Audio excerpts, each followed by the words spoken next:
Karon nga na direct account ko sa ADM, ang volume nako nagsimula sa 500, nahimong 700, nahimong 1,000, nahimong 5,000. Karon nahimo ng 20. Ako si Ferdinand Tebo Borella, owner of Pergino Trading.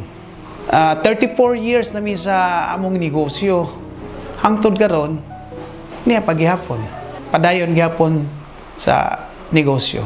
Sa pagsugod nako 1992, akong nahinumduman ang akong gisud nga negosyo moto nga ang pagsugod namo bugas, mais, asukal, mantika. Nakita nako nga ang mga tao muagi sa amo tindahan magbit-bit og feeds. Una nga nakahunaw na ko nga mamaligya na lang pug ko og feeds musud ko ani nga industriya. So hangtod nga mahalin man di ay maayo man nga negosyo, hangtod karon natuloy-tuloy nako.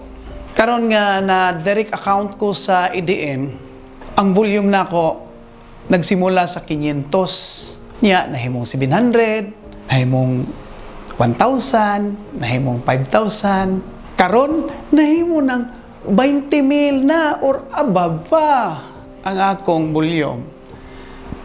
Ngano tungod sa mga tao nga nagkinahanglan sila ani nga produkto. Unsay rason? Maayo ang quality.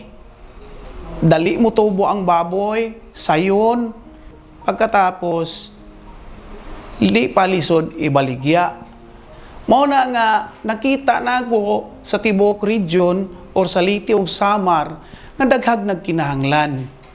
So mao na nga opportunity pud nako nga gusto ko mo expand aron matabangan pud nato ang nagkinahanglan nga mga tao, mga dealer, kinsay gusto nga mo sud ani nga industriya aron makita pud nato, makakita pud sila og negosyo nga maayo tungod sa ADM.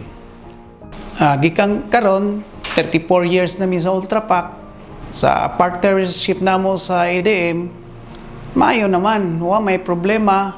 Ang among gikinahanglan nahimo man nila ug ang ila pong gikinahanglan namo amo sang gihatag nila. So ang partnership namo sa Ultrapac ug sa Pergino Trading maayo. Karon gusto namo nga magpadayon ang Ultrapac aron makahatag pud mig maayong serbisyo sa mga tao dinhi sa Region 8. Nganong Ultrapac man ang gipangita? Tungod ang Ultrapac gipangita sa mga dealers ug sa mga customers. Ay akong nakita among natanawan, dili kay tanaw experience gyud. Tungod kay maayo ang quality. Dali mo tubo ang baboy, dali mabaligya, makwarta sa dayon. So, in related sa business, good kaayo ang negosyo sa atong mga tao. Labi na kung ang baboy nimo nindot og lahi, naagid na ang average sa weight niya, ang timbang niya sa 80 kilos ngadto sa 120 kilos. So, mo nang giganahan sa mga tao nga mangita gyud og Ultrapac.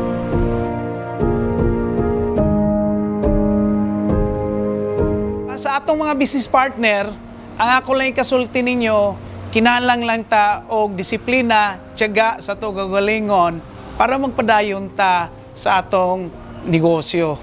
Kinahanglan ta nga magsuporta sa maayo nga quality feeds. Salig ko sa Ultrapac. Salamat Ultrapac. Salamat, Ultrapac!